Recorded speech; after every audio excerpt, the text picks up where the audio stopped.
চাপ হয়ে গেছে। নিজের জামা বার করে পরলো, শীতকালে কে এইসব জামা পরে? হ্যাঁ, আবার আরেকটা বার করে রেখেছে, কত ছোটবেলা কুর্তিবেলার জামা, এত রোগা হয়ে গেছে যে এগুলোই হচ্ছে। তা কি হবে এখন? লেবু রসটা মাই খেতে হবে?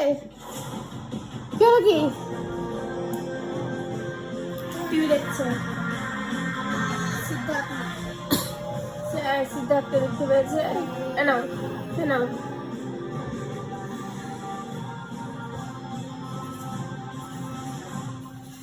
दिल्ली और दिल्ली वालों के लिए आज एक बहुत ही मुश्किल दिन। The national capital is still under red alert. But the question still remains.